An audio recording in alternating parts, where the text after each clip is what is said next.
Mucho se habla sobre los derechos culturales, pero en realidad, ¿qué son? ¿Cómo logramos garantizar que las personas tengan acceso a este derecho humano? Y si es así, si lo logramos garantizar, ¿cómo lo hacemos sostenible? Hoy en Gestión Cultural, el podcast, episodio número 137 del miércoles 25 de febrero del año 2026, vamos a hablar sobre qué son los derechos culturales.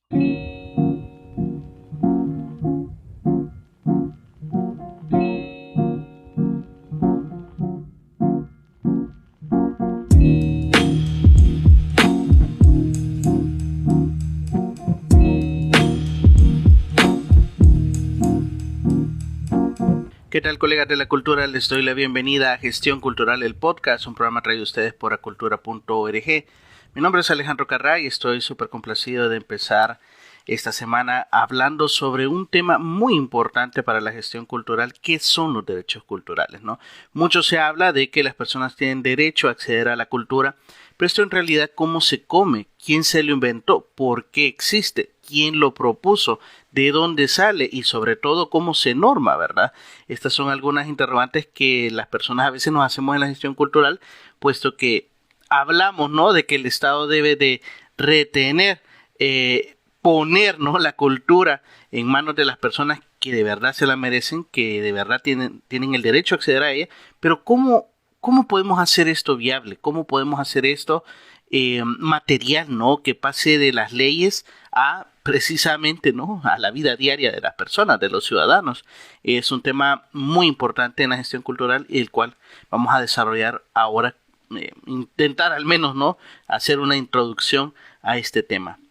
Antes de esto, comentarles que ayer justo sacamos el curso de honorarios para medir la gestión cultural. Es un curso especial y que realmente es muy corto para todo lo que se puede hablar, pero lo que queremos es dar las herramientas básicas y prácticas para poder calcular cuáles son los honorarios que te corresponden en la gestión cultural. Muchísimas personas, ese creo que es una de las principales preguntas que hablamos en las consultorías, es ¿cuánto cobro? ¿Cuánto debo de cobrar por una asesoría, por una clase, por una producción, por lo que sea, ¿no?, que se trabaje en la gestión cultural? Pues vamos a hablar en este curso, ¿no?, sobre cómo hacer ese cálculo, sobre qué significa el valor, sobre cómo podemos hacer un cálculo realista, ético, transparente, justo sobre todo.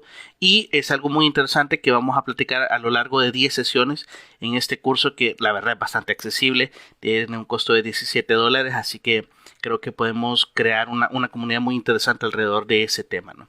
Así que nada, para más información pueden tenerla toda en acultura.org, Plica Academia. En fin, este tema de derechos culturales creo que es algo súper apasionante, sobre todo porque en temas de legislaciones, perdón, es algo que pues a las personas de la gestión cultural nos causa un poco de escozor, ¿no? Los derechos y los abogados y la jurisprudencia es algo que a veces se aleja mucho, ¿no?, del tema de la gestión cultural, pero son indispensables para poder ejercer, ¿no? Y es algo muy importante que tengamos en cuenta sobre de dónde viene esto de los derechos culturales y sobre cuando se le reclama al Estado, a las instituciones públicas, sobre garantizar los derechos culturales, ¿a qué nos referimos con ello, no? Lo cual es importantísimo para la gestión cultural. Dice aquí Christopher, la cultura se desarrolla, me parece, hayan o no hayan leyes de manera espontánea. No creo que sea algo que alguien deba o no otorgarte. En efecto, el derecho a la cultura, creo que para empezar, ¿no?, el derecho a la cultura nace porque es un derecho humano. Nadie te otorga el derecho a vivir, ¿no? Simplemente tienes la vida y pues así estés regulado bajo el Estado o no, pues nadie debería tener la osadía, ¿no?, de quitarte la vida. Tú tienes derecho a vivir, más allá alguien te lo otorgue o no. Es decir, el derecho humano es un derecho intrínseco.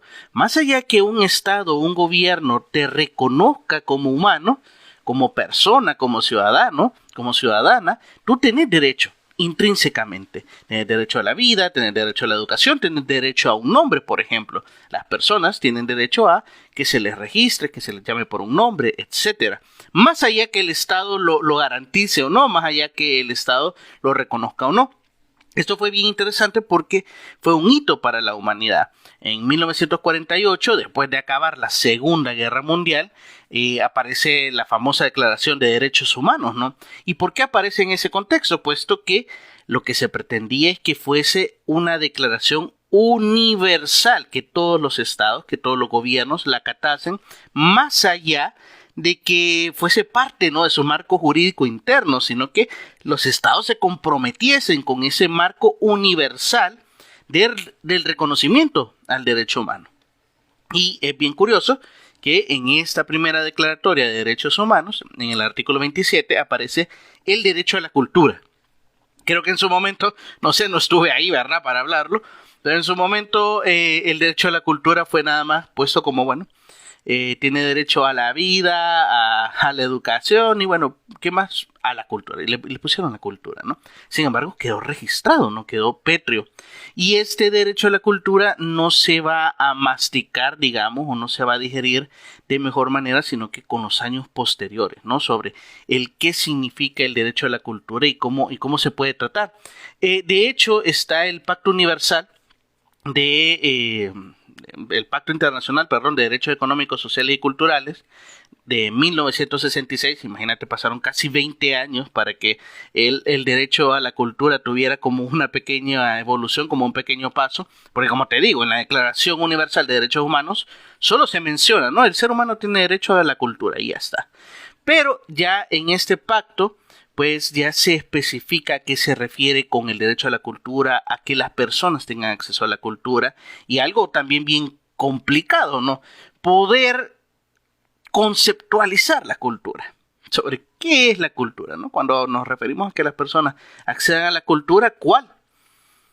¿Qué significaría acceder a la cultura? ¿Cuándo sé que se ha accedido a la cultura?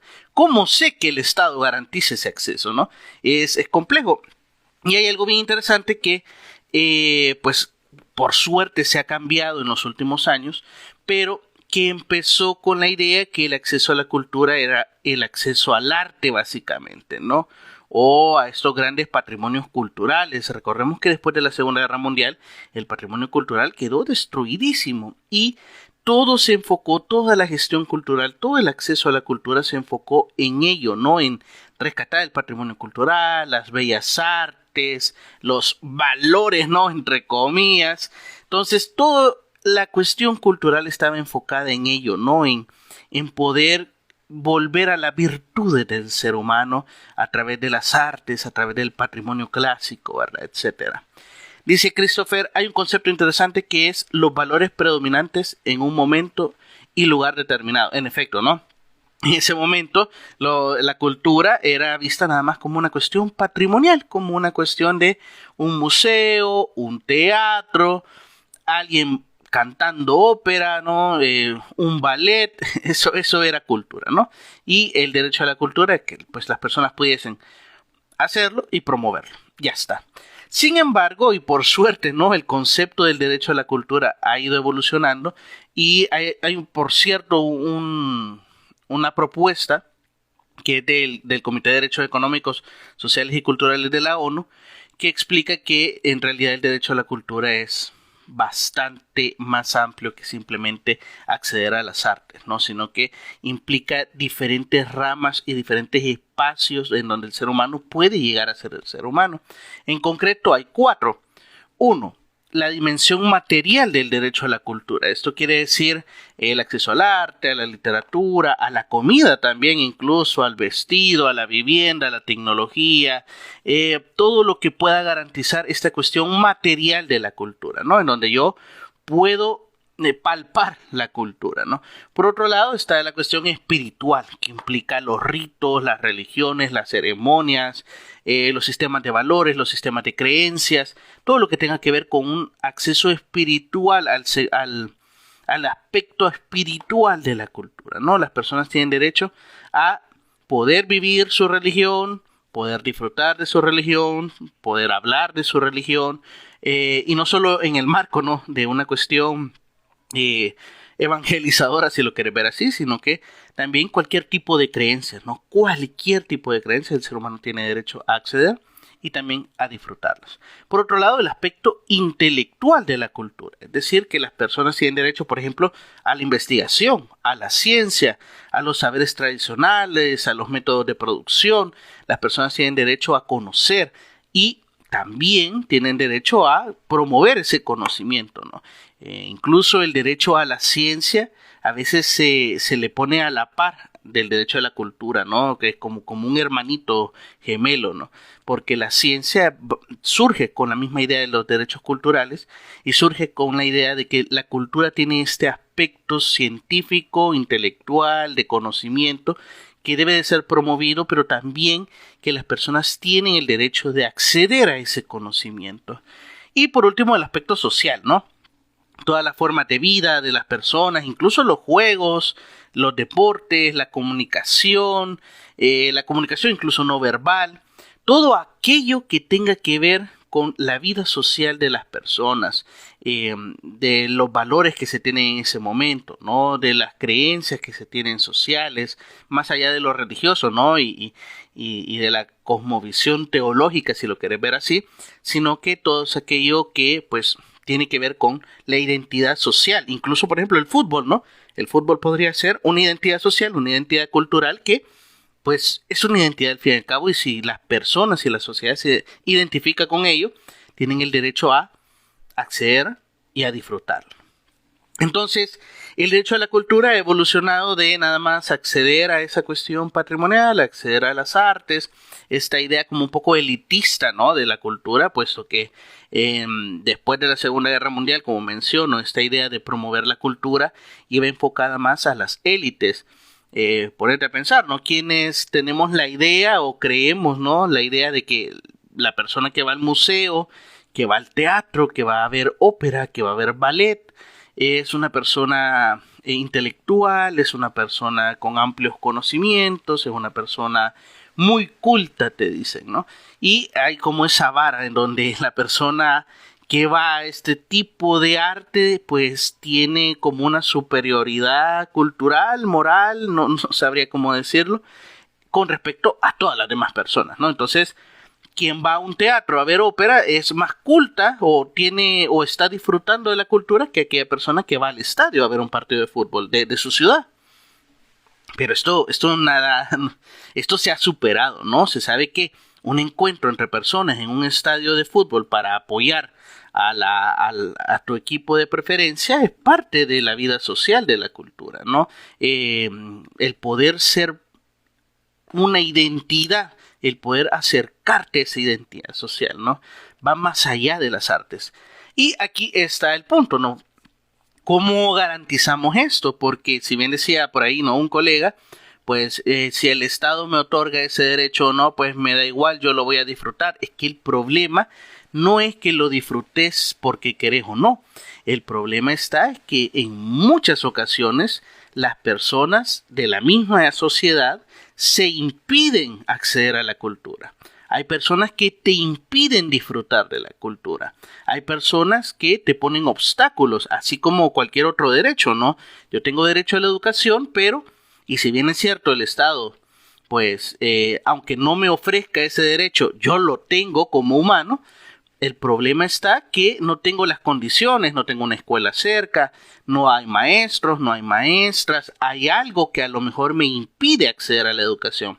Pues ese es el punto del derecho a la cultura. No es que tú tengas derecho o no porque el Estado lo reconozca, es porque hay algo que impide que tú accedas a esa identidad, a esa parte de la cultura, que como mencionamos puede ser material, puede ser social, puede ser espiritual, cualquier aspecto de la cultura. Entonces, ¿cómo funciona? Pues algunos estudiosos explican, y esto sobre todo se da por la Declaración de Friburgo.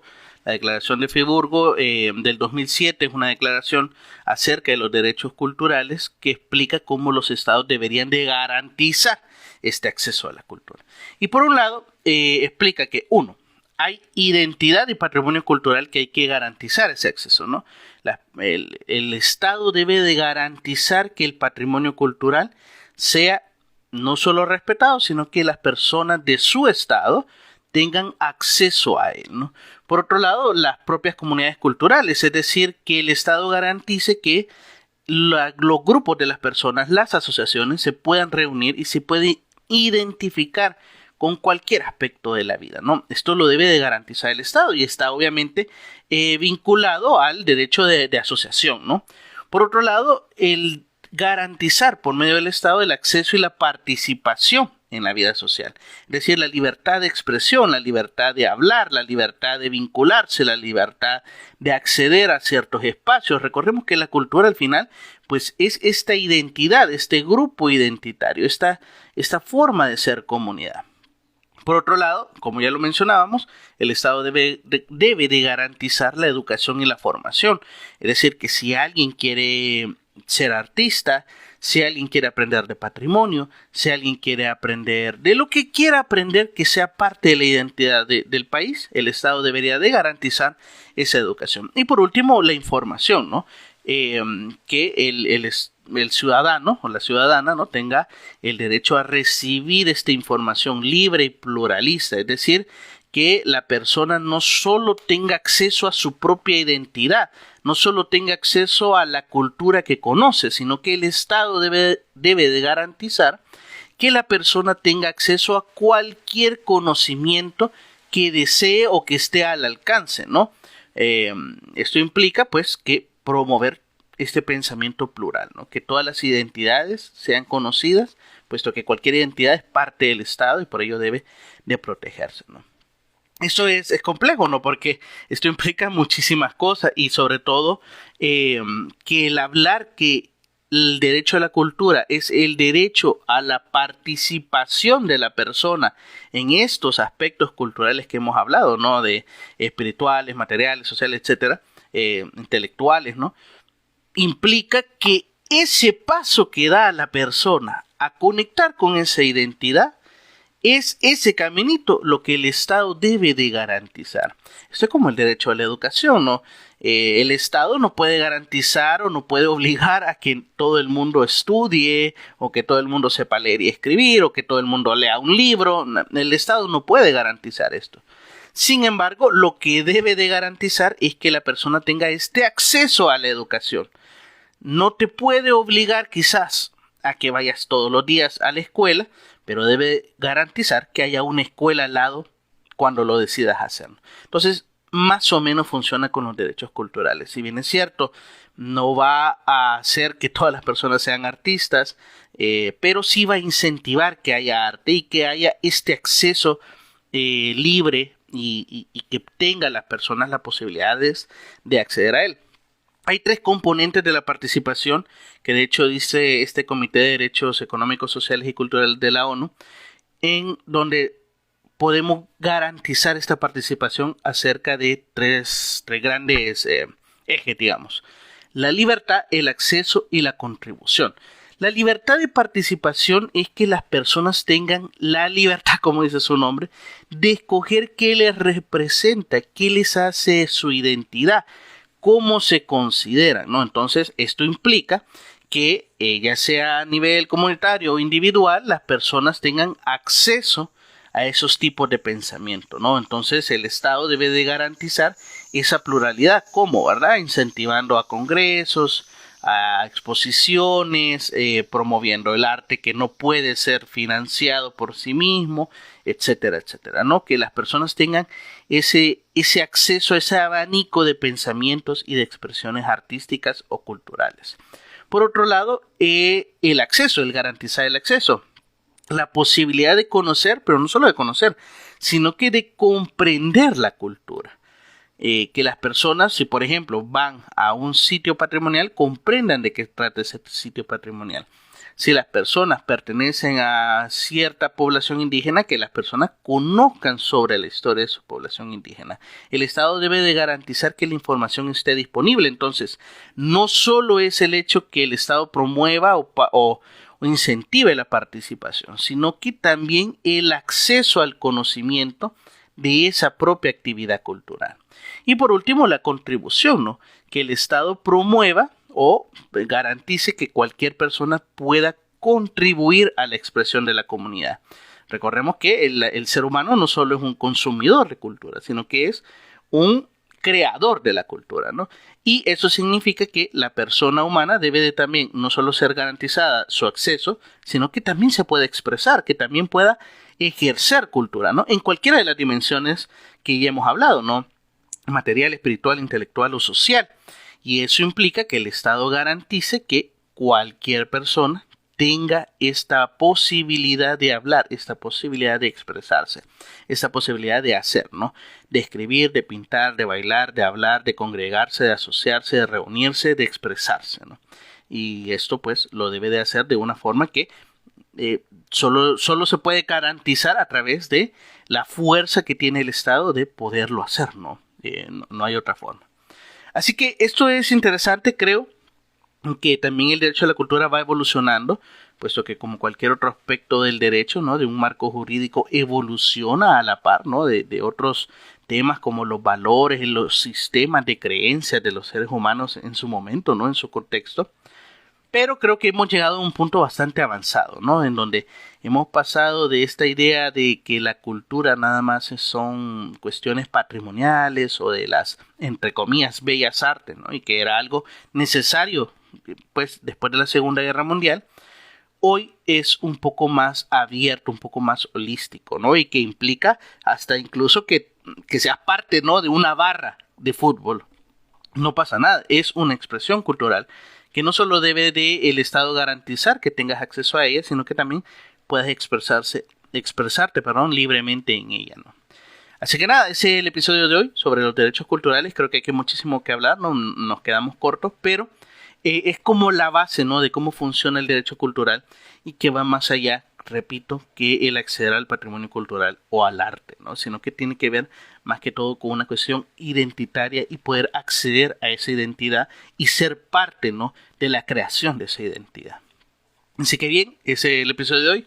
Espero que nos sigamos conversando, ¿no? En estos temas de gestión cultural. Me encanta poder hablar de este tema, sobre todo porque creo que es muy necesario en el mundo de hoy. Les deseo una buena semana y espero que nos sigamos conectando. Chao.